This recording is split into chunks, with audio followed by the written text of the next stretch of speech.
El maletín de arquitecto pesaba más que nunca en mi mano, mientras metía la llave en la cerradura. Eran las 7 de la tarde. Había conseguido salir antes de una reunión interminable en el estudio, y solo soñaba con quitarme los zapatos, besar a mi mujer y que me contara qué tal su día. Pero al abrir la puerta, me recibió un silencio antinatural. No olía a la cena que Sofía solía preparar, no se oía la música suave que siempre ponía, solo silencio. Y luego, susurros. Venían del salón, íntimos, rotos. Dejé el maletín en el suelo con un cuidado que no sentía y caminé de puntillas por el pasillo de mármol. Cada paso hacía eco en mi cabeza y entonces los vi. La imagen se grabó a fuego en mi cerebro, un fotograma congelado de la destrucción de mi mundo. Mi mejor amigo Javier, mi hermano, el hombre que conocía desde que teníamos 5 años, estaba de rodillas frente a mi esposa. Le sujetaba ambas manos con una intensidad desesperada. Y Sofía, mi Sofía, lloraba. Sus lágrimas caían silenciosas por sus mejillas mientras lo miraba. La escena no admitía otra interpretación. Era una confesión, una súplica, un momento robado que yo nunca debería haber visto. La sangre me hirvió, un calor furioso que subió desde el estómago hasta la garganta, ahogándome. Era la doble traición, la puñalada por delante y por detrás. ¡Suéltala!, rugí. Mi voz rompió el silencio como un cristal al estallar. Ambos se giraron, sus rostros una mezcla de pánico y sorpresa. Javier se puso en pie de un salto, soltando las manos de Sofía como si quemaran. Mateo, tío, no es. No te atrevas a decir una palabra, le grité, avanzando hacia él. ¿Así es como me pagas 30 años de amistad?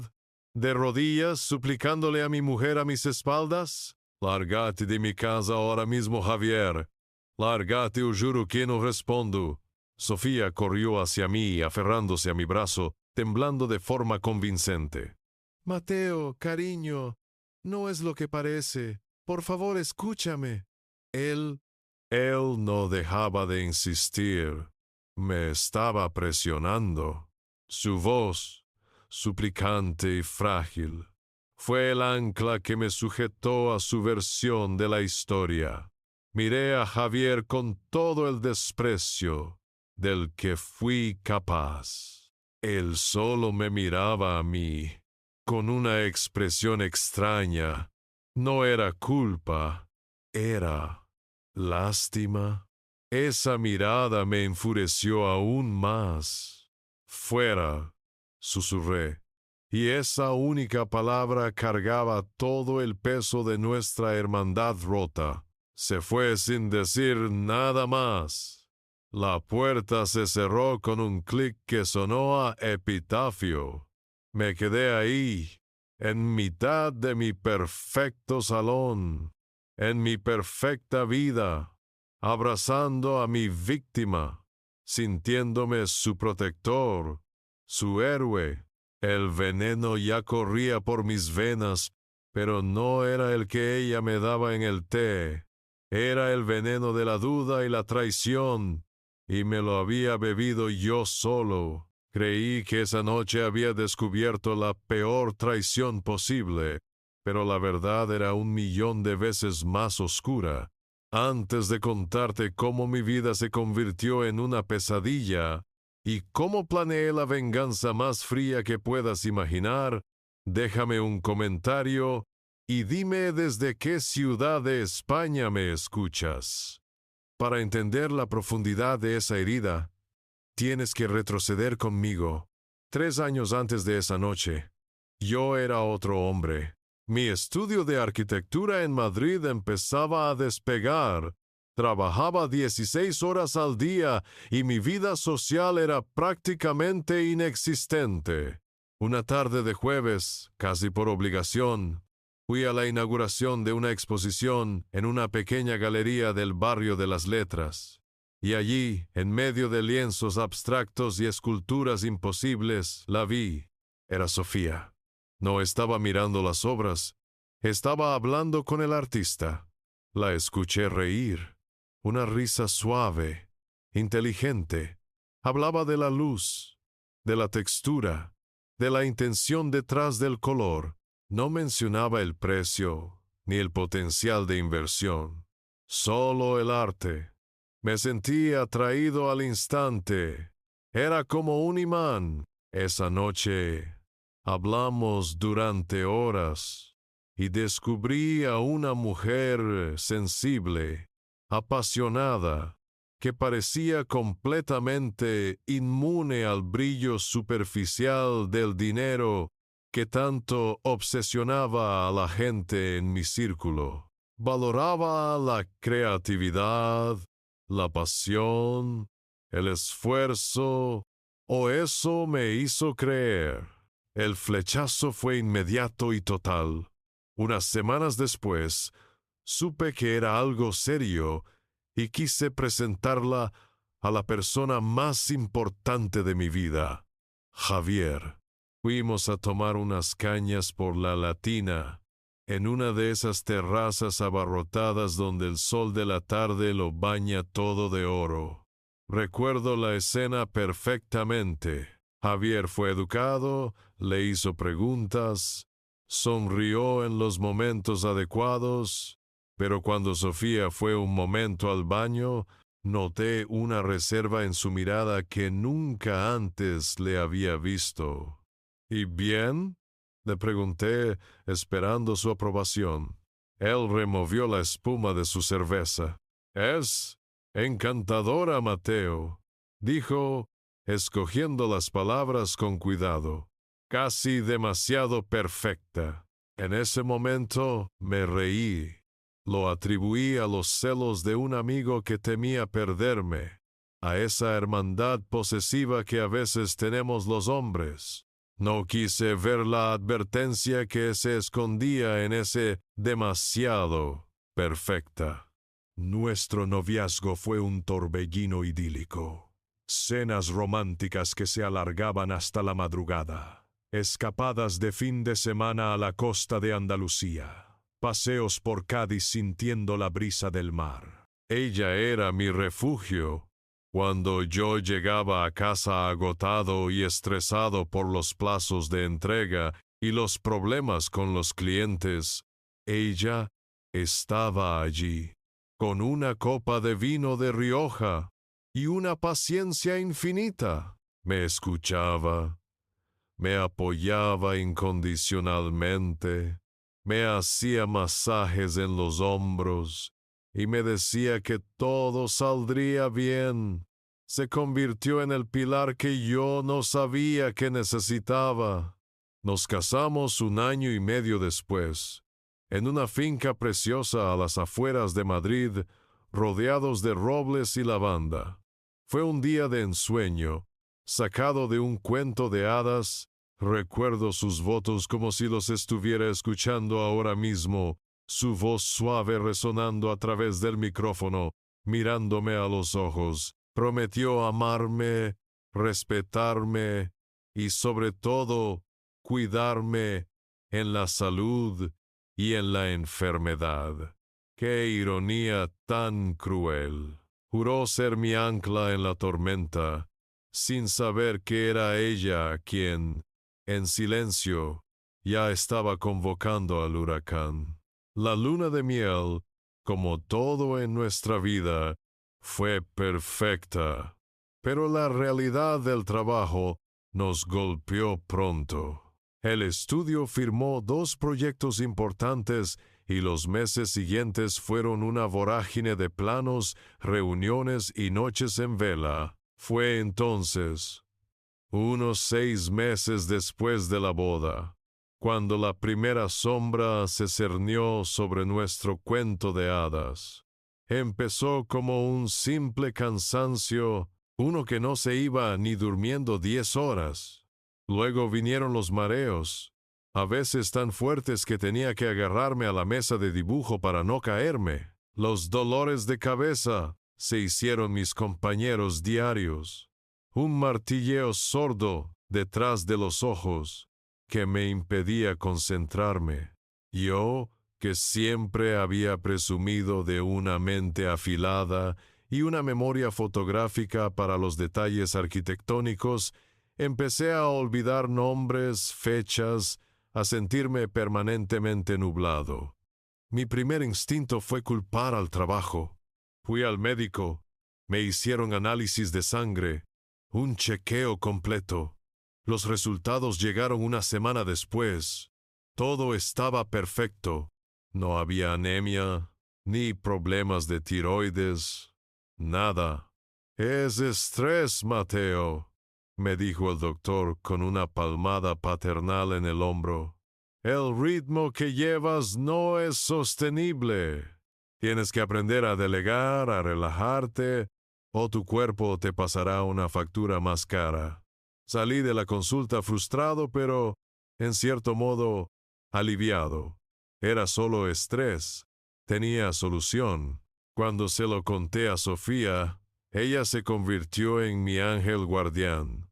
Sus ojos se llenaron de una preocupación tan genuina que me sentí un tonto por haberme asustado. No te preocupes, mi amor, me dijo, tomándome la cara entre sus manos. Yo te voy a cuidar. Y así lo hizo. Su dedicación fue absoluta. Cada mañana me preparaba un batido energético con frutas exóticas y, según ella, superalimentos. Cada noche, antes de dormir, me llevaba a la cama un té de hierbas relajantes. Una receta de su abuela que, aseguraba, me ayudaría a descansar de verdad. Su cuidado era mi bálsamo. Javier, sin embargo, no lo veía igual. Venía a casa a menudo, al principio, y me miraba con el ceño fruncido. Tío, no te veo bien, me dijo un día, apartándome en el pasillo. Estás pálido, has perdido peso. Esto no es estrés normal. ¿Has pedido una segunda opinión? La influencia de Sofía ya había echado raíces en mi cabeza. Su constante defensa de mi descanso, sus susurros sobre cómo Javier no entendía la presión a la que estábamos sometidos, me habían vuelto susceptible. Deja de meterte, Javier, le espeté, más cortante de lo que pretendía. Sofía me está cuidando mejor que nadie. Tú no entiendes por lo que estoy pasando. Vi el dolor en sus ojos antes de que lo ocultara con una máscara de indiferencia. A partir de ese día, Sofía empezó a tejer una red invisible a mi alrededor. Era sutil, siempre bajo el pretexto de mi bienestar. Si Javier llamaba para ir a ver un partido, ella respondía por mí. Mateo está agotado, necesita dormir. Si unos amigos proponían una cena, la excusa era la misma. Necesitas descansar, me decía con su voz más dulce. Demasiada gente te agota. Tu energía es limitada y tienes que guardarla para recuperarte. Poco a poco, sin apenas darme cuenta, las llamadas de mis amigos se hicieron menos frecuentes. Las visitas cesaron. Mi mundo se encogió hasta caber en las 4 paredes de nuestra casa un universo cerrado donde solo existíamos ella, yo y mi misteriosa enfermedad. Mi enfermedad, lejos de mejorar con los cuidados de Sofía, parecía estancarse en una niebla perpetua, y en esa niebla la figura de Javier se volvió cada vez más extraña y errática. Empezó a aparecer por casa sin avisar. Timbraba a media tarde con cualquier excusa, justo cuando sabía que yo podría estar descansando. Pero Sofía, mi omnipresente guardiana, siempre estaba allí para recibirlo en la puerta con una sonrisa tensa. «Mateo está durmiendo la siesta», le decía. «Oh, justo ahora se encontraba mal, no es buen momento». Él insistía, intentando asomarse por encima de su hombro para verme, y yo, desde el sofá, solo percibía fragmentos de conversaciones tensas en la entrada. Javier intentaba hablar conmigo a solas, pero era imposible. Sofía era mi sombra, un muro de amabilidad que bloqueaba cualquier intento de comunicación privada. Los encuentros se volvieron cada vez más incómodos. Un sábado, Javier apareció con 2 recipientes de comida de nuestro restaurante asturiano favorito, ese al que íbamos desde la universidad, y pensado que un buen cachopo te levantaría el ánimo, dijo, intentando entrar. Sofía le bloqueó el paso con el cuerpo, cogiendo los recipientes con una delicadeza casi quirúrgica. «Qué amable, Javier, de verdad. Pero sabes que el médico le ha puesto una dieta muy estricta», dijo con una dulzura que sonaba a acero. «Yo le preparo su dieta especial. No te preocupes. Yo me aseguro de que coma bien». Vi a través de la ventana cómo Javier se iba, con los hombros caídos, derrotado. Esa noche, por supuesto, no cené cachopo. Cené un puré de verduras insípido que Sofía me sirvió con una sonrisa de amorosa satisfacción. La gota que colmó el vaso fue una llamada telefónica. Yo estaba en el estudio, intentando concentrarme en unos planos. Cuando mi móvil vibró, era Javier. Dudé, pero descolgué. Su voz sonaba urgente, casi desesperada. «Mateo, escúchame, por favor. No tengo mucho tiempo. Tienes que abrir los ojos. Las cosas no son lo que parecen en tu casa».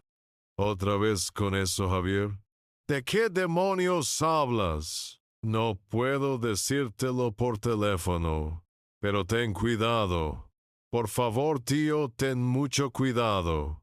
No le dejé terminar. La furia, alimentada por mi debilidad y por las constantes insinuaciones de Sofía, explotó. «Estoy harto de tus acertijos y de tus visitas. Si tienes algo que decir, dilo claro o déjame en paz». Y colgué, con el corazón martilleándome en el pecho. Esa misma noche, Sofía encontró el momento perfecto para dar su estocada final. Me encontró en el salón, mirando por la ventana con la mente en blanco. Se acercó por detrás, me abrazó y apoyó su cabeza en mi espalda. Sentí cómo temblaba. «¿Qué pasa, mi amor?», le pregunté. Ella tardó en responder, y cuando lo hizo, su voz era un susurro roto por el miedo. «Cariño, tengo que decírtelo. Me da miedo, Javier». Se separó y me miró con los ojos muy abiertos, llenos de una angustia perfectamente fingida. «Me mira de una forma muy rara cuando no estás. Hoy, cuando ha llamado, su voz. No sé, Mateo. Creo que está obsesionado conmigo». Cada palabra fue un clavo en el ataúd de mi amistad. Todo encajó en la narrativa tóxica que ella había construido. Las visitas, las llamadas, la insistencia, no eran por mí. eran por ella. La enfermedad me tenía débil, confundido, incapaz de pensar con claridad, y en ese estado vulnerable, le creí ciegamente. Mi amigo de toda la vida, el hermano que elegí, se transformó en mi mente en una amenaza, un depredador que acechaba a mi indefensa esposa. Y yo, su marido, su protector, tenía que hacer algo para detenerlo. Mi cabeza era una maraña de pensamientos tóxicos. La paranoia hacia Javier se había convertido en una certeza. Cada vez que sonaba el teléfono, me tensaba, esperando que fuera él. Evitaba salir. Y si lo hacía, miraba por encima del hombro. Mi mundo era un castillo asediado, y Sofía era la reina a la que debía proteger. Fue en medio de esa niebla mental, una tarde gris en la que el dolor de cabeza era especialmente agudo, cuando todo empezó a cambiar. Buscaba un analgésico, un ibuprofeno, cualquier cosa que aliviara la presión en mis sienes. Recordé que Sofía a veces llevaba un pequeño pastillero en su bolso. Lo vi encima de una butaca en el dormitorio, un bolso de piel caro que le había regalado por su cumpleaños. Sin pensarlo dos veces, lo abrí. No había nada de malo en ello. Éramos un matrimonio, lo compartíamos todo. O eso creía yo. Al revolver entre su cartera y sus llaves, mis dedos tropezaron con un sobre doblado. No era un pastillero. Por pura inercia lo saqué. Era un extracto bancario. Lo primero que me extrañó fue el logo del banco, uno con el que no trabajábamos. Lo segundo, el titular de la cuenta, Sofía Álvarez. Solo ella. Y lo tercero, la cifra al final de la página. Un saldo de casi 40,000 euros. Me quedé mirando el papel, mi mente aletargada intentando procesar la información. ¿De dónde había salido ese dinero? No cuadraba con nuestros ahorros, ni con su sueldo de la galería antes de dejarlo para cuidarme. Era una suma considerable que había aparecido de la nada. Esa noche, se lo pregunté. Intenté hacerlo de la forma más casual posible para no parecer desconfiado.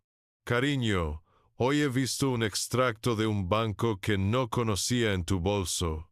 Tenemos una cuenta nueva. Su reacción fue instantánea y magistral. Sus ojos se llenaron de lágrimas.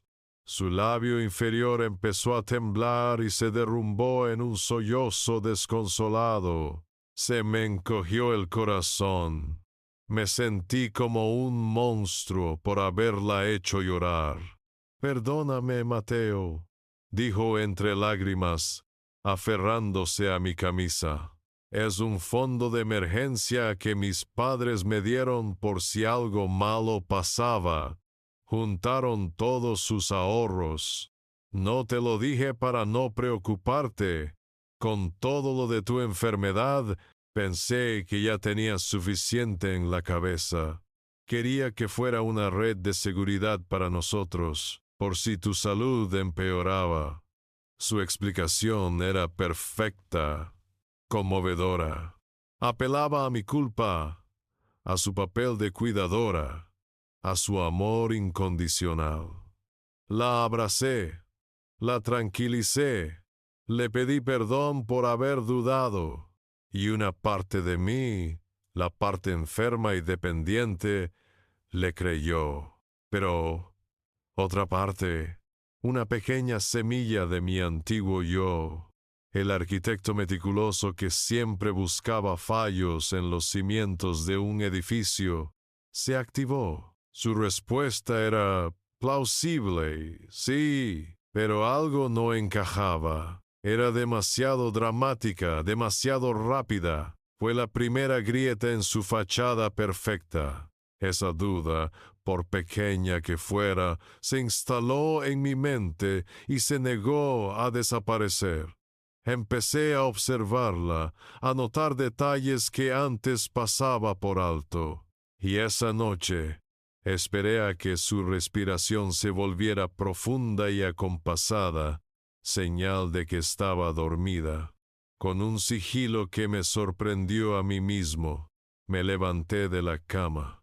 A pesar de mi debilidad, me senté frente al ordenador en mi despacho, con la luz de la pantalla como única confidente. Entré en nuestra cuenta bancaria conjunta, esa que no había revisado en meses porque ella se encargaba de todo, y allí estaba. No era una gran transferencia, no era un desfalco obvio, eran pequeños traspasos, casi invisibles.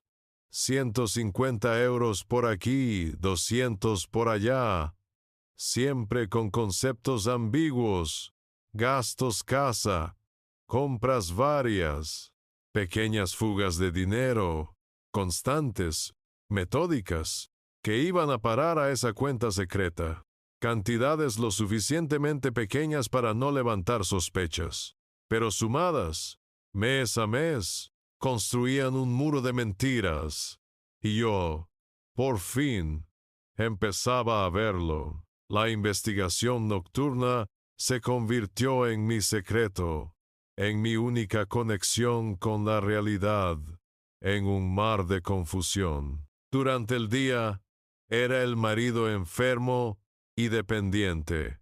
Por la noche, el detective de mi propia vida en ruinas. Sin embargo, aún no apuntaba al verdadero culpable. Mi mente, envenenada en todos los sentidos de la palabra, seguía anclada en la idea de que Javier era la raíz de todos mis problemas, y entonces llegó su último y desesperado intento de salvarme. Fue un martes. Un mensajero entregó un paquete. Era un regalo de Javier. Sofía lo cogió con desdén. ¿Todavía insiste?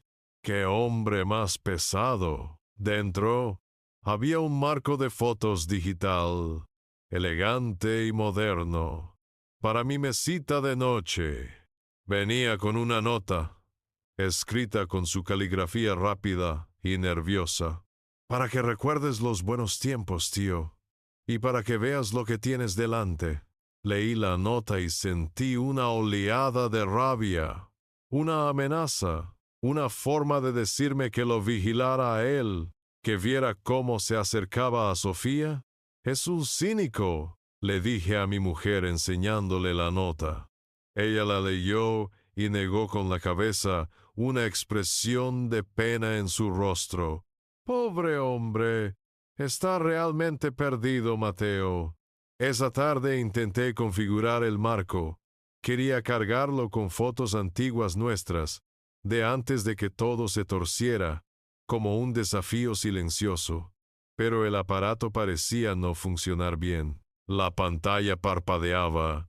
El menú era confuso. Frustrado, le di la vuelta para buscar el número de serie y fue entonces cuando lo vi. Un pequeño orificio, casi imperceptible, junto al sensor de infrarrojos, y al presionar una esquina del marco que parecía un poco suelta, una diminuta tapa se abrió, revelando una ranura para una tarjeta micro SD y una lente del tamaño de una cabeza de alfiler. Era una cámara espía. Mi primer impulso fue un torbellino de furia. Lo sabía. El desgraciado me estaba espiando. Quería estampar el marco contra la pared, llamar a Javier y gritarle hasta quedarme sin voz. Pero entonces una imagen acudió a mi mente. El extracto bancario de Sofía. los pequeños traspasos, la duda, esa pequeña grieta en su fachada perfecta, me detuvo. El odio hacia Javier luchó contra la incipiente sospecha hacia mi mujer. ¿Y si la cámara no era para vigilarme a mí? ¿Y si era para que yo viera algo? Tomé una decisión que lo cambiaría todo. No iba a destruir la cámara, iba a usarla. Le diría a Sofía que no funcionaba, que la guardaría para llevarla a reparar. Creía que mi plan era pillar a Javier, quizá grabarlo merodeando por la casa o enviándole un mensaje a Sofía. Conecté la cámara, la configuré y esa noche la coloqué en la estantería del salón. Tenía un ángulo perfecto que cubría la entrada y, sobre todo, la barra de la cocina donde Sofía preparaba mis bebidas cada mañana. Al día siguiente, fingí sentirme peor que nunca. Apenas salí de la cama. Ella me cuidó con su esmero habitual. Me trajo el té, el batido, la comida. Esperé con una ansiedad febril a que saliera por la tarde a hacer unos recados. En cuanto la oí cerrar la puerta, corrí al salón, saqué la tarjeta de memoria y la metí en mi portátil. El archivo de video se abrió. Avancé rápidamente por las grabaciones de la noche. No había nada. Luego llegué a las grabaciones de la mañana. Ahí estaba ella, mi Sofía, moviéndose por la cocina con la elegancia de siempre, tarareando una melodía suave. La vi preparar el desayuno. Luego cogió mi taza favorita, se acercó a la despensa y en lugar de coger una de las cajas de té, estiró la mano hacia el fondo, detrás de un bote de arroz. Sacó un pequeño frasco de cristal oscuro, sin etiqueta.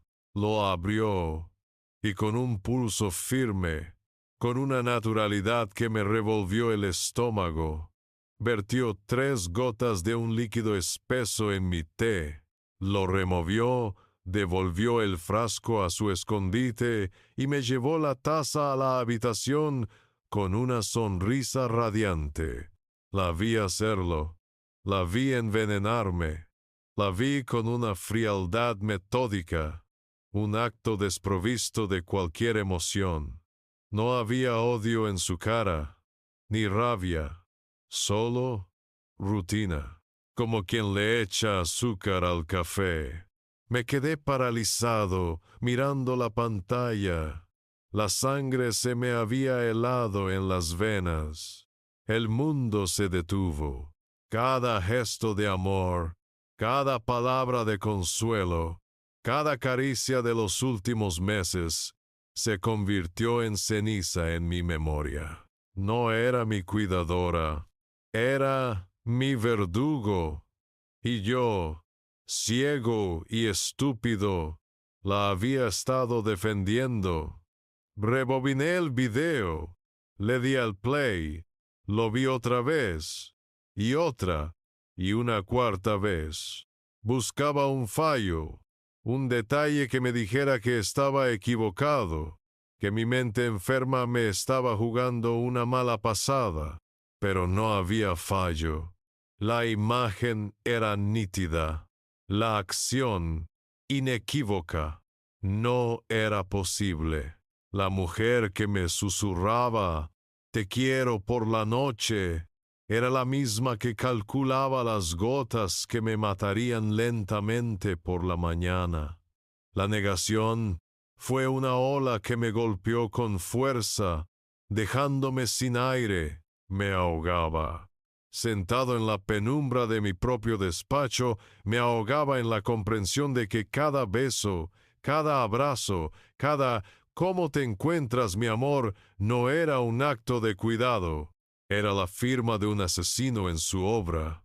Cada té de hierbas era un arma, cada batido una trampa. Mi matrimonio no era un refugio, era mi corredor de la muerte. Y entonces, como un relámpago en la oscuridad, todo empezó a encajar. Las piezas del puzzle, que habían estado esparcidas y sin sentido, volaron a su sitio con una claridad aterradora.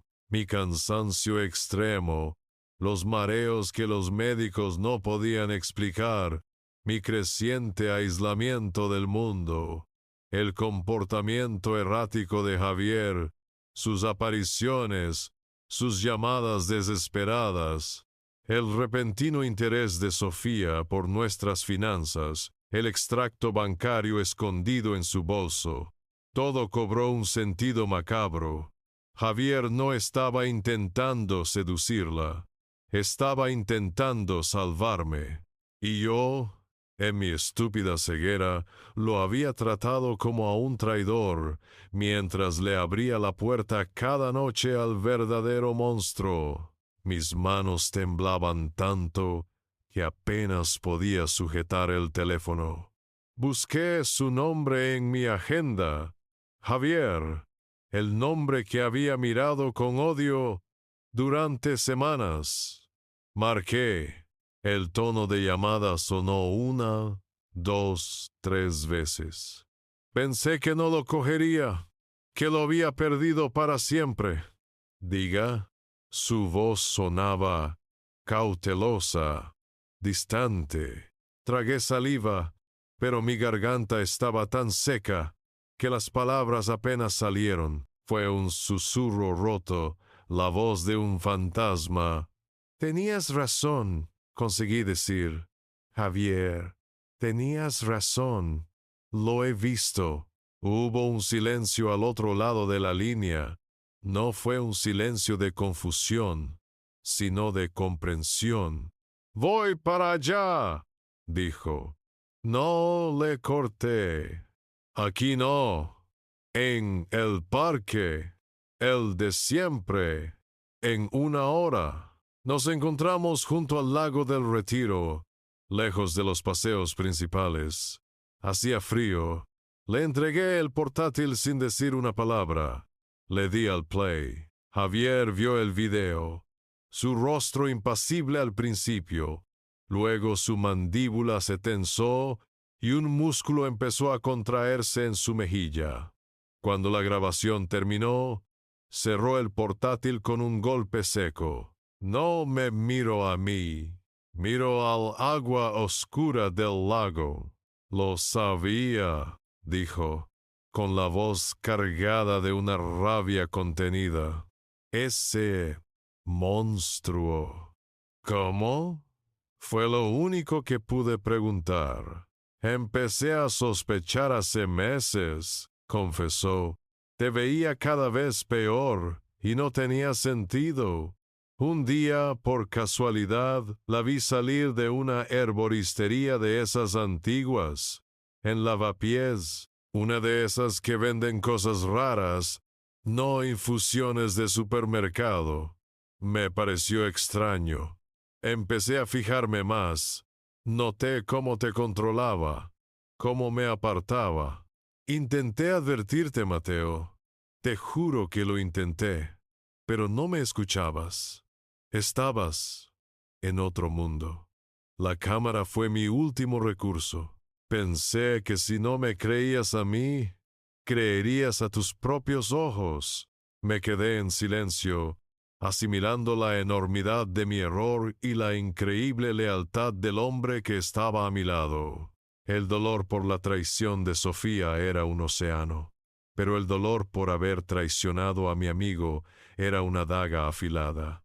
Y en ese instante, en medio del frío de Madrid, algo dentro de mí cambió. La tristeza se congeló, el shock se solidificó, el dolor se transformó en un bloque de hielo, una frialdad glacial que me recorrió por dentro, apagando todo lo demás.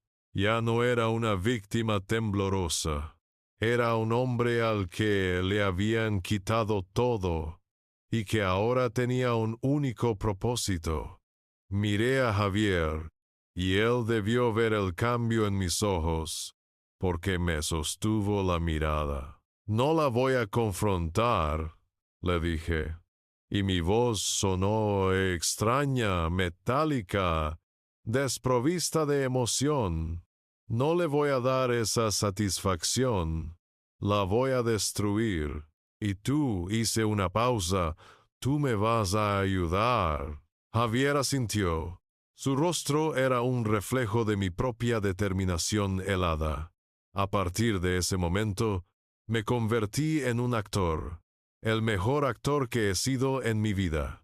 Volví a casa esa noche y representé mi papel a la perfección.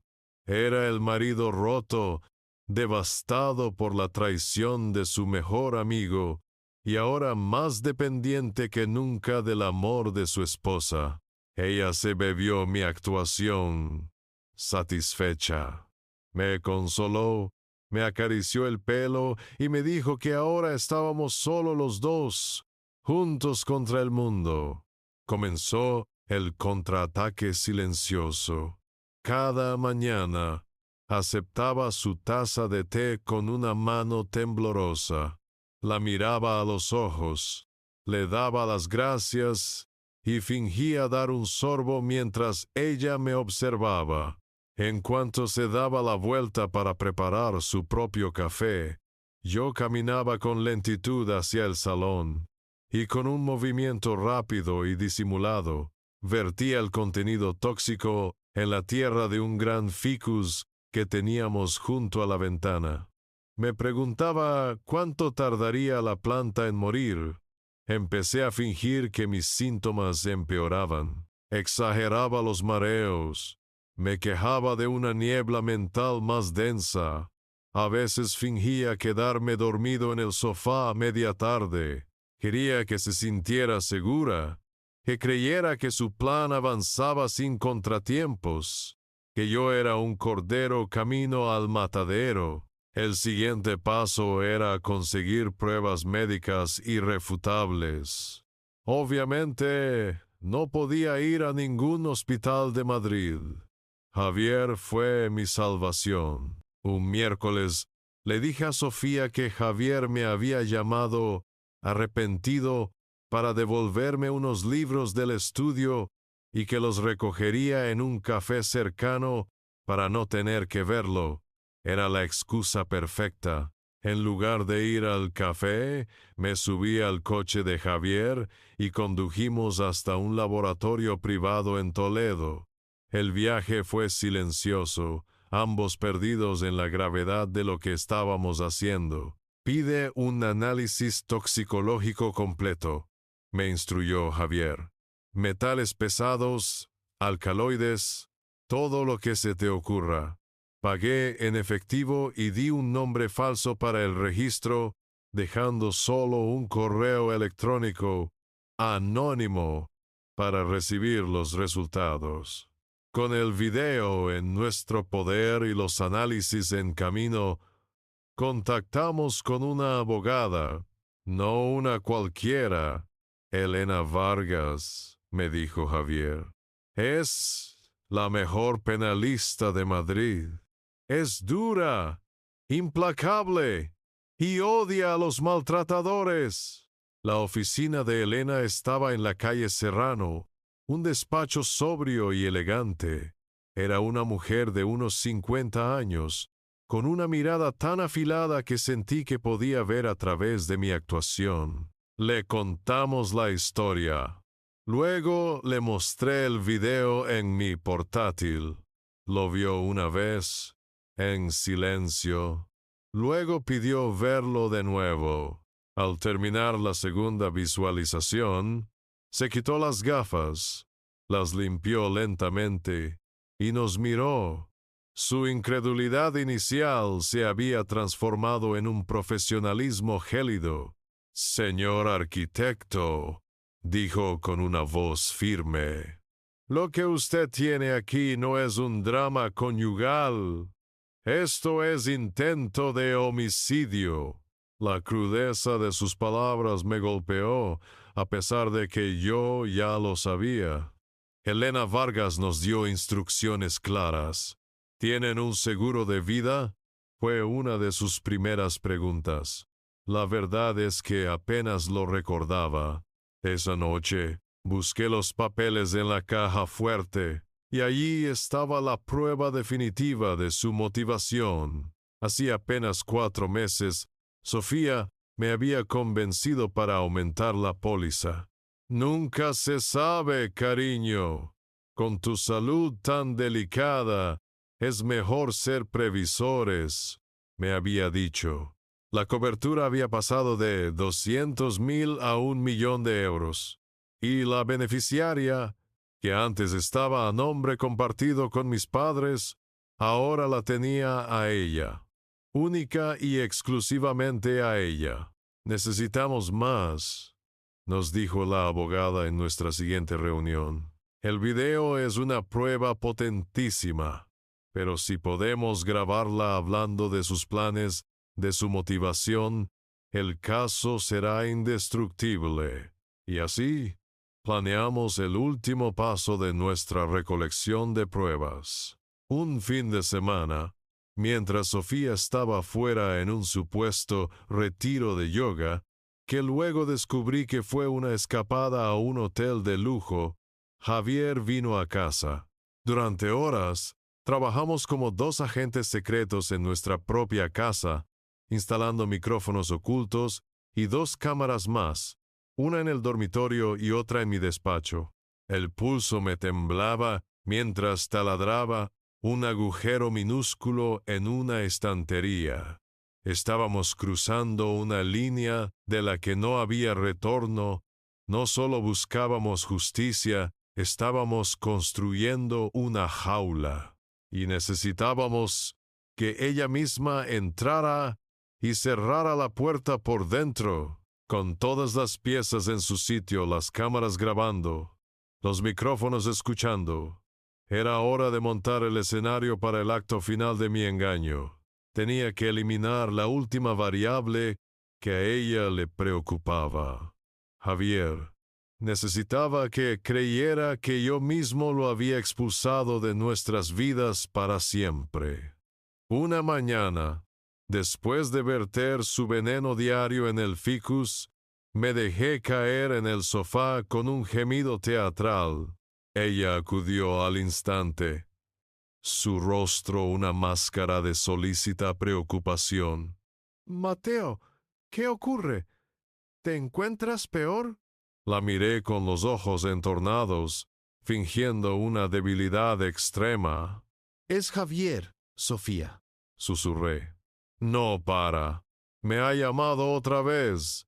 Me envía mensajes. Siento que me está acosando, que te está acosando a ti a través de mí. No puedo más. Estoy demasiado débil para lidiar con esto. Necesito tu apoyo, mi amor. Necesito que estés a mi lado cuando ponga fin a esto de una vez por todas». Vi un brillo de triunfo en sus ojos, una chispa fugaz que ocultó rápidamente tras una expresión de compasión. «Por supuesto, cariño», dijo, acariciándome la frente. «Haré lo que sea. Estoy contigo. Tienes que ser fuerte». Esa tarde, con ella revoloteando nerviosamente por el salón, cogí el teléfono. Era el momento. Marqué el número de Javier y puse el altavoz, asegurándome de que ella pudiera oír cada palabra. «Javier», dije, mi voz cargada de una ira fría y contenida que no me costó fingir. «Estoy harto. Se acabó. Tenemos que hablar. Ven a casa. Ahora. Pero ven solo. Y que sea la última vez que te acercas a mi familia. ¿Entendido?» Colgué antes de que él pudiera responder. Sofía me miró, una mezcla de miedo y admiración en su rostro. «¿Estás seguro, Mateo? No quiero que te alteres». «Hay que hacerlo», sentencié, y me retiré al despacho, a descansar antes de que llegara, dejándole el escenario principal para ella. Desde mi despacho, con la puerta entreabierta, escuché el timbre, escuché cómo Sofía abría, y luego el silencio. Me asomé lo justo para ver, para ser el director de mi propia tragedia. Y entonces Javier ejecutó su papel a la perfección. Entró en el salón y se arrodilló ante ella. Tal y como habíamos planeado, le cogió las manos. Su voz, que yo sabía que estaba siendo grabada, sonó desesperada y rota. Por favor, Sofía, para allá, le suplicó. Le estás matando. Mírale, está consumido.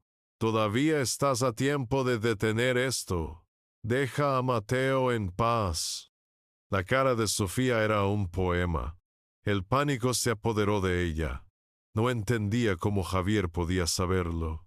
Tiró de sus manos para soltarse, pero él la sujetó con firmeza. «¡Suéltame! ¡Estás loco!», siseó ella. Esa era mi señal. Salí del despacho cronometrando mi entrada para el momento de máxima tensión. La imagen era exactamente la que había visto en mis pesadillas, pero esta vez yo era el que movía los hilos. «¡Suéltala!», rugí. La escena que siguió fue una repetición exacta de la noche que había iniciado mi descenso al infierno, pero ahora cada palabra, cada gesto era una mentira calculada. Mi furia era una actuación, mi dolor una farsa. Cuando eché a Javier de casa, gritándole que era un traidor y que no quería volver a verlo en mi vida, no estaba rompiendo una amistad, la estaba sellando con un juramento de sangre. Él se fue, interpretando al amigo derrotado y expulsado. Y Sofía, mi dulce y asesina Sofía, corrió a mis brazos temblando. Pero esta vez sus temblores no eran de miedo a Javier, sino de alivio. Me abrazó con fuerza, y yo se la devolví, sintiendo el frío de su piel contra la mía. En su mente acababa de presenciar cómo yo mismo eliminaba el último obstáculo para sus planes, la única persona que sospechaba de ella. En ese momento ella creía que tenía el control total y absoluto. Confiaba en mi debilidad, en mi amor ciego. Y esa confianza era la soga con la que muy pronto ella misma se ahorcaría. Con Javier fuera del mapa, Sofía debió sentir que la partida de ajedrez estaba ganada. Había protegido a su rey ella misma y eliminado a la única pieza que amenazaba su estrategia. Ahora solo quedaba el jaque mate final. Esperó unos días probablemente para que el drama de la expulsión de Javier se asentara y para que yo me sintiera aún más aislado y vulnerable. Y entonces, una noche, mientras yo estaba tumbado en el sofá fingiendo un agotamiento profundo, se sentó a mi lado en el borde, con esa expresión de grave preocupación que ya había perfeccionado. «Mi amor», empezó, su voz un susurro de seda. «He estado pensando mucho, y me duele verte así. Estás cada vez peor». Me pasó una mano por la frente, como si me tomara la temperatura. «Los médicos no dan con la tecla, solo dicen estrés, estrés, pero esto es algo más». Y mientras tanto, el estudio, las cuentas, todo se está resintiendo. Creo que deberíamos tomar medidas serias, Mateo. Por tu bien. Yo la miré desde mi letargo fingido, levantando la cabeza con esfuerzo. ¿Qué tipo de medidas? Fue entonces cuando sacó de una carpeta una pila de documentos. Los puso sobre la mesa de centro con una solemnidad casi reverencial. Y hablado con un gestor cariño, para protegerte, para proteger lo nuestro. Me explicó su contenido con una claridad pasmosa. Era un poder notarial completo, absoluto. Le daría control total para gestionar mis asuntos personales, mis cuentas bancarias y, lo más importante, para tomar decisiones ejecutivas en el estudio de arquitectura mientras me recupero. Era, en la práctica, un documento de abdicación. Me estaba pidiendo que le entregara mi vida en una bandeja de plata. Se inclinó hacia mí, sus ojos fijos en los míos, buscando cualquier atisbo de duda. «Fírmalo, cariño», me urgió, su voz cargada de una falsa emoción. «Así yo me encargo de todo el estrés, de todas las preocupaciones, y tú solo te centras en ponerte bien, en descansar. Es lo único que importa ahora». Pero yo ya no veía a la esposa preocupada. A través de mi recién descubierta claridad, veía directamente su alma, y en sus ojos no había amor ni compasión. Había una codicia pura, brillante y afilada como un diamante. Estaba saboreando la victoria para rematar su plan, para asegurarse de que su trampa definitiva fuera legalmente inexpugnable. Tuvo una idea brillante. «Sé que es una decisión importante», continuó. «¿Qué te parece si lo hacemos oficial este fin de semana? Organizaré una cena íntima en casa. Vendrán mis padres y mi hermano. Así, cuando firmes, ellos podrán ser testigos de tu decisión, de que lo haces libremente y confiando en mí, para que todo quede claro y nadie pueda decir nada en el futuro. Quería testigos, quería que su propia familia validara el golpe de gracia, convirtiendo mi rendición en un acto familiar, casi una celebración. Era el momento que había estado esperando. La miré. Reuní toda la debilidad y la derrota que había estado fingiendo durante semanas y le regalé la sonrisa más triste y sumisa que pude componer. Le cogí la mano y se la apreté con una fuerza que pretendía ser de gratitud. «Tienes razón, Sofía», le dije, mi voz sonando ronca y cansada. «Tienes toda la razón. Eres la única en la que puedo confiar, la única que se ha quedado a mi lado». Hice una pausa, como si me costara respirar. «Firmaré los papeles en la cena, el sábado, delante de tu familia. Quiero que todos sean testigos de mi amor y de la confianza ciega que tengo en ti». Su sonrisa fue radiante. Se inclinó y me dio un beso frío y triunfal en los labios. Se levantó, pletórica, y se fue a la cocina a empezar a planear nuestra cena de celebración. No se dio cuenta de que mis palabras, confianza ciega, eran la más pura de las verdades. Mi confianza en ella había sido ciega, pero ahora, por fin mis ojos estaban bien abiertos, y el sábado por la noche los suyos también se abrirían de par en par. Llegó el sábado.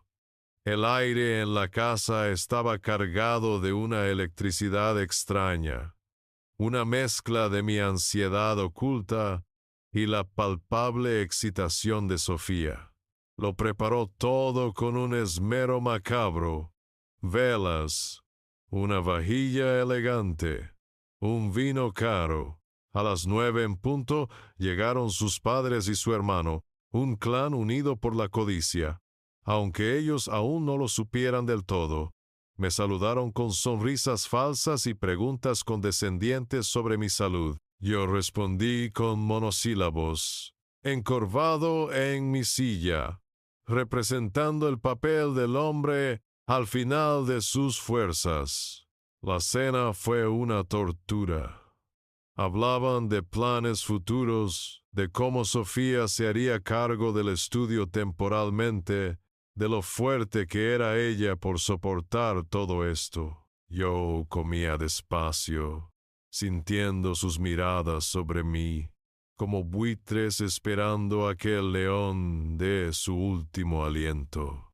Finalmente, con el postre servido, Sofía carraspeó y colocó la carpeta con los documentos y un elegante bolígrafo de plata en el centro de la mesa. «Bueno, cariño», dijo con una ternura empalagosa, «cuando te sientas listo». Ese era el momento. Con un esfuerzo que fingí titánico, me puse lentamente en pie, apoyándome en la mesa. Todos me miraron, esperando que pronunciara unas palabras de agradecimiento antes de firmar mi sentencia. Sostuve mi copa de vino. «Quisiera proponer un brindis», dije, mi voz sonando deliberadamente débil. «Un brindis por mi esposa, Sofía». Todos levantaron sus copas, sonriendo. «Por la esposa más». Hice una larga pausa, saboreando el momento paciente y calculadora que he conocido. Las sonrisas vacilaron un instante, confundidas por el adjetivo. Antes de que pudieran reaccionar, continué, mi voz ganando fuerza, y por sus infusiones especiales, esas que con tanto amor me ha preparado cada noche. Mientras decía eso, metí la mano debajo de la mesa y saqué el pequeño proyector que Javier había instalado esa misma tarde. Lo encendí. Un haz de luz cortó la penumbra y, en la pared blanca del comedor, apareció una imagen nítida. Era nuestra cocina, era Sofía, era el frasco sin etiqueta, eran las 3 gotas cayendo en mi té. El silencio fue absoluto, denso, pesado. Se podía oír el zumbido del proyector. El tenedor del hermano de Sofía cayó sobre su plato con un ruido metálico que resonó como un disparo. Su padre se quedó con la boca abierta. Su madre se llevó una mano al pecho. Y Sofía se puso pálida como el papel de los documentos que tenía delante. ¿Qué es eso?», balbuceó. «Eso es un montaje. Es una mentira. Mateo, estás delirando. Tu enfermedad te hace ver cosas». «Ah, delirando», respondí, y por primera vez en meses mi voz sonó firme, clara, llena de una autoridad que había olvidado que poseía. Dejé la copa en la mesa y saqué otra carpeta de debajo de mi silla. «Entonces quizá estos delirios te suenen más». Saqué la primera hoja y la deslicé sobre la mesa hacia ellos. Resultados del laboratorio toxicológico de Toledo. Altos niveles de un alcaloide vegetal poco común en mi sangre. El mismo que, casualmente, se encuentra en las hierbas que compraste en esa pequeña tienda de lavapiés. Saqué otra hoja. La póliza de mi seguro de vida, aumentada a 1.000.000 de euros hace 4 meses, con una única beneficiaria, tú. La cara de Sofía se descomponía por momentos. El color había desaparecido por completo, dejando una máscara de pánico. «Y para terminar», dije, sacando mi teléfono móvil y conectándolo a un pequeño altavoz, «una de nuestras íntimas conversaciones nocturnas». Pulsé el play. La voz de Sofía, clara y nítida gracias a los micrófonos de Javier, llenó el comedor. Era una llamada con una amiga suya. «Sí, está cada vez más débil», decía su voz grabada. «El médico no sospecha nada. Cree que es estrés. Un poco más y firmará los papeles. Con el poder notarial y el seguro de vida, todo estará solucionado. Solo necesito un poco más de paciencia. El caos estalló. Su madre soltó un grito ahogado. Su hermano se levantó de golpe, tirando la silla. Y Sofía, viéndose acorralada, sin escapatoria, me miró. Pero ya no había amor, ni falso cuidado, ni mentiras, solo un odio puro y desnudo. Esa grabación es ilegal. Está sacada de contexto, tartamudeó su hermano Daniel, poniéndose en pie. Mi hermana nunca. ¿Nunca qué, Daniel? Le corté. Mi voz tranquila era un bisturí en la tensión del ambiente. Nunca me envenenaría lentamente mientras me sonreía, o nunca subiría mi seguro de vida a sus espaldas. Las pruebas son abrumadoras, y lo sabes. Su hermano se desinfló, volviendo a caer en su silla. Sus padres parecían haberse encogido, dos figuras grises y patéticas que no sabían dónde meterse, evitando mi mirada a toda costa. El silencio de su complicidad era un grito. Toda la rabia, todo el dolor de los últimos meses se desvaneció, dejando paso a una última pregunta, una necesidad casi clínica de entender el porqué. Miré a Sofía, que me observaba con los ojos inyectados en sangre, respirando agitadamente. Antes de llamar a la policía, Sofía, dije con una calma que me sorprendió a mí mismo, quiero que me digas una cosa. ¿Por qué? No esperaba una respuesta coherente. No esperaba remordimiento. Pero lo que recibí fue la erupción de un volcán de odio y resentimiento que había estado latente bajo su piel de porcelana. ¿Por qué? Gritó, su voz rasgándose en una carcajada histérica y terrible. Porque lo merecía. Porque me pasé la vida viendo a gente como tú tenerlo todo sin esfuerzo mientras yo luchaba por cada migaja. Merecía tu vida, tu dinero, tu estúpido estudio de arquitectura.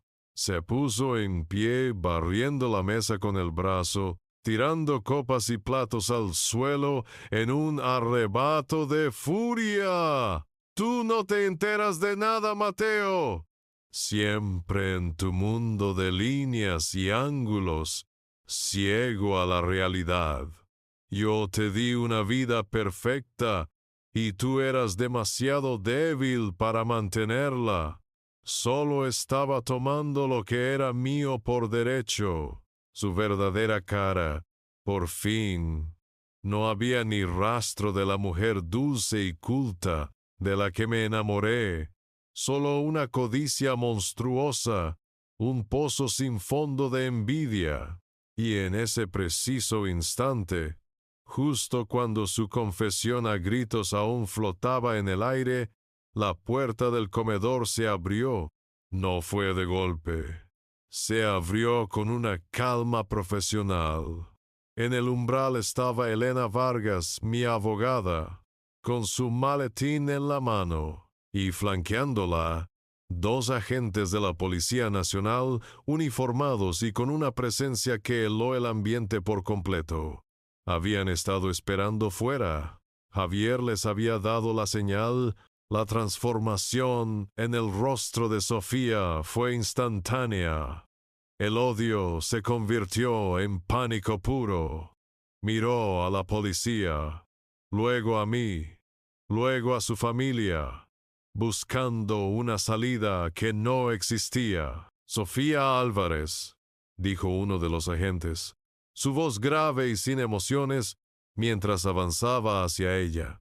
Queda detenida por presunto intento de homicidio y estafa. tiene derecho a guardar silencio. Cualquier cosa que diga podrá ser utilizada en su contra. Mientras le leían sus derechos y unas esposas metálicas hacían clic alrededor de sus muñecas, su fachada se derrumbó por completo. Empezó a llorar, a suplicar, a llamarme por mi nombre, pero yo ya no oía nada. Solo la veía como lo que era, una extraña, una criminal. El otro agente se dirigió a sus padres y a su hermano. «Ustedes tres nos acompañarán a comisaría para prestar declaración», dijo con autoridad. «Tenemos razones para creer que eran conocedores del plan y por tanto posibles cómplices». Se los llevaron uno a uno. Primero a ella, sollozando, sin atreverse a mirarme. Luego a su familia, cabizbajos, humillados. Me quedé solo en el comedor, en medio del desastre. La comida a medio tocar, los cristales rotos, los documentos de mi sentencia de muerte esparcidos sobre la mesa. Elena Vargas se acercó y puso una mano en mi hombro. «Se acabó, Mateo», dijo suavemente, y yo asentí. La victoria no era dulce, no había alegría en la destrucción, pero era total, era devastadora y, sobre todo, era justa. La justicia, como la venganza, es un plato que se sirve frío, y el mío esa noche estaba helado. La noche de la detención no fue un final, fue el principio de un largo y tortuoso camino. El proceso legal, como me advirtió Elena Vargas, fue una maratón de declaraciones, peritajes y vistas preliminares. La historia, por su crudeza, se filtró a la prensa, y el caso de la viuda negra de Salamanca, como la apodaron algunos medios sensacionalistas, se convirtió en una comidilla morbosa para la ciudad. Cada día tenía que revivir la traición, detallar el engaño, explicar mi ceguera ante un juez. Fue humillante y agotador, pero las pruebas eran un muro de hormigón contra el que sus mentiras se estrellaban una y otra vez. El video, los análisis de Toledo, la póliza de seguro, las grabaciones de sus llamadas, cada pieza era un clavo más en su ataúd legal. El juicio duró 2 semanas. Vi a Sofía en el banquillo de los acusados, su belleza ahora marchita por el miedo y la rabia. Intentó una última actuación, la de la esposa incomprendida, manipulada por su familia, pero nadie la creyó. El jurado no tardó ni 5 horas en deliberar. El veredicto fue un eco de lo que yo ya sabía. Culpable.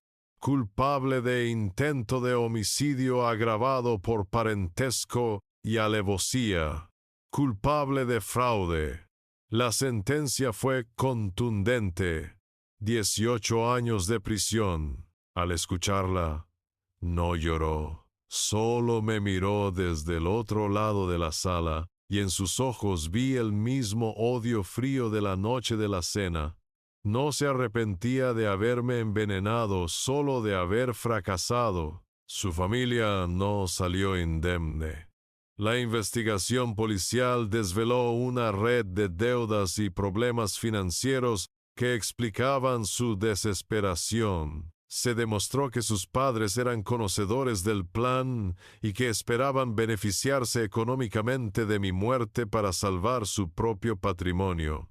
Recibieron una sentencia de 5 años por complicidad.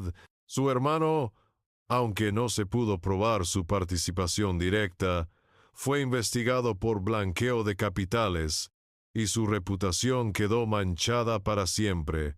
Un clan entero, carcomido por la codicia, se derrumbó bajo el peso de sus propias mentiras. Mientras la justicia seguía su curso, yo libraba mi propia batalla.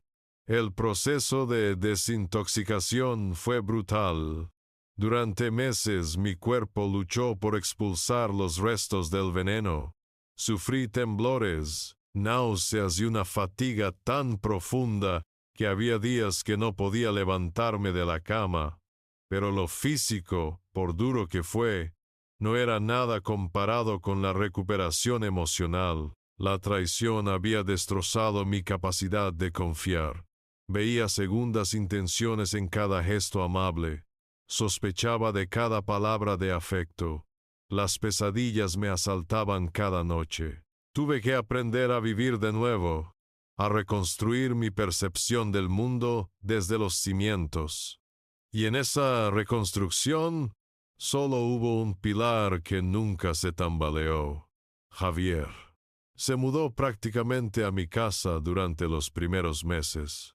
Me acompañó a cada cita médica, se sentó a mi lado en cada sesión de terapia, aguantó mis ataques de ira y mis silencios de días enteros, noche tras noche. Cuando el miedo y la paranoia me impedían dormir, él se quedaba despierto conmigo, hablando de fútbol, de arquitectura, de cualquier cosa que me anclara a la realidad, a la vida que Sofía había intentado arrebatarme. No solo me había salvado la vida, ahora me estaba ayudando a querer vivirla de nuevo.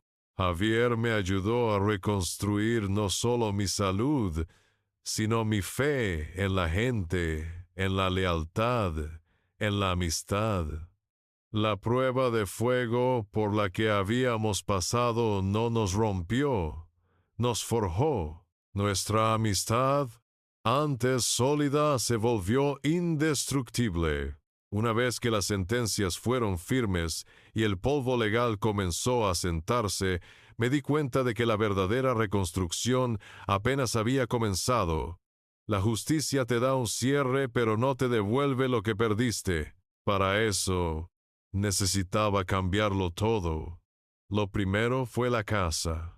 Aquel chalet que un día fue el símbolo de mi éxito se había convertido en un mausoleo de recuerdos envenenados. Cada rincón me susurraba la mentira que había vivido. El ficus del salón, ahora marchito, era un recordatorio constante de mi ingenuidad. Puse la casa en venta y no miré atrás. Con el dinero, compré un lugar que era la antítesis de mi vida anterior, un ático en el corazón de Madrid, con una terraza que se abría al cielo y paredes de cristal que inundaban todo de luz. Necesitaba aire, luz y un lugar donde no hubiera fantasmas. Mi estudio de arquitectura fue el siguiente desafío. Mi primer impulso fue venderlo, deshacerme de la fuente de estrés que había servido como coartada perfecta para mi envenenamiento. Sentía que mi ambición me había hecho vulnerable, pero Javier me hizo ver las cosas de otra manera. No dejes que ella te quite también tu pasión, Mateo, me dijo. Y tenía razón. En lugar de venderlo, lo transformé. Reduje el equipo. Rechacé los grandes proyectos corporativos que me robaban el alma y empecé a aceptar solo trabajos que me inspiraran. La rehabilitación de un edificio antiguo, el diseño de una casa para una familia joven, proyectos con alma. Mi estudio se hizo más pequeño, menos rentable, pero infinitamente más personal y satisfactorio. Las heridas más profundas, sin embargo, no eran visibles. El trauma de la traición me había dejado una cicatriz en el alma. Con la insistencia de Javier, empecé a ir a terapia. Fue un proceso duro, un viaje doloroso hacia el interior de mis propias debilidades. Hablé de mi necesidad de complacer, de mi ceguera voluntaria ante las señales, de la vergüenza que sentía por haber sido engañado de una forma tan burda, y poco a poco, con la ayuda de una psicóloga excepcional, empecé a sanar.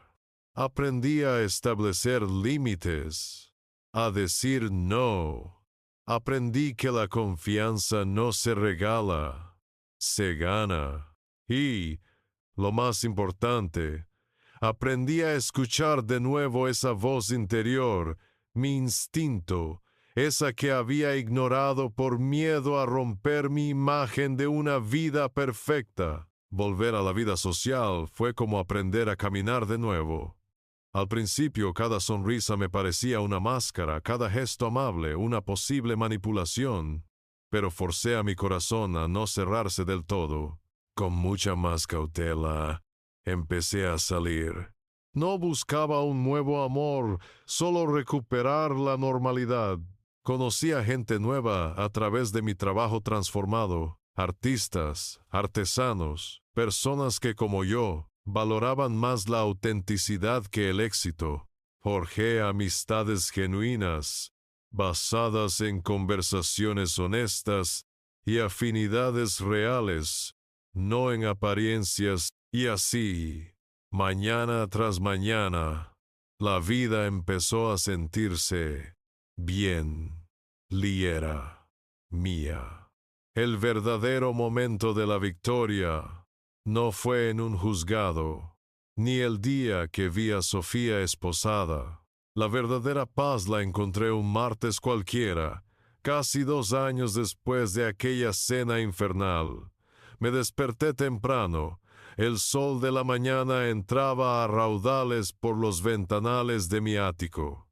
Me preparé un café, yo mismo, sintiendo el calor de la taza en mis manos. Salí a la terraza. Abajo, Madrid despertaba con su murmullo familiar. Pero allí arriba, en mi pequeño oasis, solo había silencio. Apoyé los codos en la barandilla, sentí la brisa fresca en la cara y di un sorbo al café. Y por primera vez en mucho tiempo, me sentí completamente en paz, sano, libre y, sobre todo, en control de mi propia vida. La tormenta había pasado y yo, contra todo pronóstico, había sobrevivido. YouTube Gem 1, Custom Gem, Show Thinking. Si algo he aprendido de todo esto, es que las historias más terroríficas no siempre habitan en la oscuridad. A veces se visten de luz, te sonríen cada mañana y te susurran al oído por la noche. Mi historia es una lección sobre cómo la codicia puede envenenar el alma hasta convertirla en algo irreconocible, y cómo el amor, el sentimiento más puro, puede ser afilado y utilizado como el arma más peligrosa y letal. Sofía no me atacó con un cuchillo, lo hizo con una taza de té, con una caricia, con una promesa de cuidado eterno. Y esa es la traición más profunda, la que te hace dudar no solo de los demás, sino de tu propio juicio, de tu propia capacidad para ver el bien y el mal. Pero si mi historia es un cuento sobre la oscuridad de la traición, es también un homenaje a la luz de la verdadera lealtad. Es un tributo a Javier. En un mundo donde todos corrían a alabar mi perfecta vida, él fue el único que se atrevió a ver las grietas. Arriesgó todo por mí. Nuestra amistad, su tranquilidad, incluso su seguridad. Soportó mi desprecio, mi ira y mi ceguera. Y aún así, no se rindió. Siguió luchando por mí, incluso cuando yo luchaba contra él. Historias como la mía Te enseñan que un verdadero amigo no es el que siempre te da la razón, sino el que está dispuesto a prenderle fuego a tu mundo de mentiras para salvarte de las llamas. Y esa es la advertencia que quiero dejarte. A veces, las mayores amenazas no vienen de extraños en un callejón oscuro, sino de las personas que duermen a nuestro lado, de aquellas a las que les hemos entregado las llaves de nuestra alma. Hay que aprender a ver más allá de las máscaras. Hay que aprender a escuchar los silencios, a cuestionar la perfección, a confiar en ese nudo en el estómago que te dice que algo no va bien, por mucho que tu corazón se niegue a creerlo. Yo tuve que llegar al borde de la muerte para aprender esa lección. Y ahora te pregunto a ti, ¿tú qué habrías hecho en mi lugar? ¿Habrías sospechado antes? ¿Crees que la venganza fue la mejor opción? Cuéntamelo todo en los comentarios. Si te ha gustado esta historia de traición y justicia, no olvides darle a like, suscribirte al canal y activar la campanita para no perderte el próximo secreto que estoy a punto de desvelar.